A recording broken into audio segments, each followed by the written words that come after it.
আজকে ডিব্রুগড় আশ্রমে ঠাকুরের সামনে আমরা বসে আছি। ভক্তরা যারা আছেন, সন্ন্যাসীরা আছেন, সকলের উপরে ঠাকুর মা স্বামীজির আশীর্বাদ বর্ষিত হোক এই প্রার্থনা জানাচ্ছি। এই অবসরে একটু সৎপ্রসঙ্গ করার জন্য অনুরুদ্ধ হয়ে আমি ঠাকুর মা স্বামীজির কয়েকটি কথা আজকে স্মরণ করব।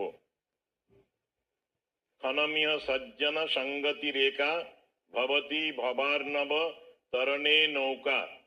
অল্প সময় এক ক্ষণ যদি আমরা সৎ সঙ্গের মধ্যে থাকি, সৎ চিন্তার মধ্যে থাকি, সংসার সমুদ্র উত্তরণের নৌকো পাওয়া যায়, চলা যায়।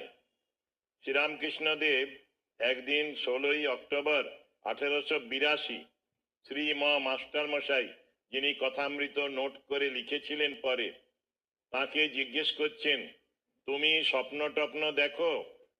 মাস্টার মশাই বলছেন, হ্যাঁ, সম্প্রতি একটি স্বপ্ন দেখেছি। আমরা নৌকোয় করে আসছিলাম জলের উপর দিয়ে, হঠাৎ জলোচ্ছ্বাস হলো, আমাদের ছোট ছোট নৌকোগুলো ডুবে গেল। এটা বড় জাহাজ দেখে সেই জাহাজের উপরে আমরা কয়েকজন আশ্রয় নিলাম। জাহাজ সেই ঘোর তরঙ্গাকুল সমুদ্রের মতো জল তার মধ্যে দিয়ে চলেছে। সামনে দেখছি একজন ব্রাহ্মণ হেঁটে যাচ্ছেন জলের উপর দিয়ে।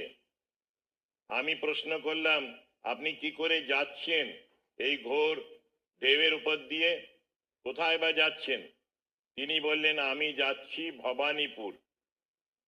আমার চলার পথটা দেখে রাখো, কোনো কষ্ট নেই। আমার চলার পথ বরাবর একটা সাঁকো আছে, একটা ব্রিজ আছে। তারপরেই স্বপ্নদ্রষ্টা শ্রীম স্বপ্নের মধ্যেই বলছেন, আমি বললাম যে একটু দাঁড়ান, আমিও যাব। তিনি বললেন যে তোমার এখন দেরি আছে, আমার তাড়াতাড়ি আছে, আমি যাই এখন। পরে ঠাকুর এই স্বপ্ন বৃত্তান্ত শুনে মাস্টারকে বললেন, তুমি মন্ত্র লও, আমার রোমাঞ্চ হচ্ছে।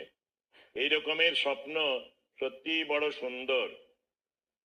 আমরা যখন বলি কোন পথে যাব, কোনো দিশা পাচ্ছি না, সেই সময়ে শাস্ত্র বলেছেন ওই ক পন্থা, তার উত্তরে মহাজনস্য গত স্বপন্থা।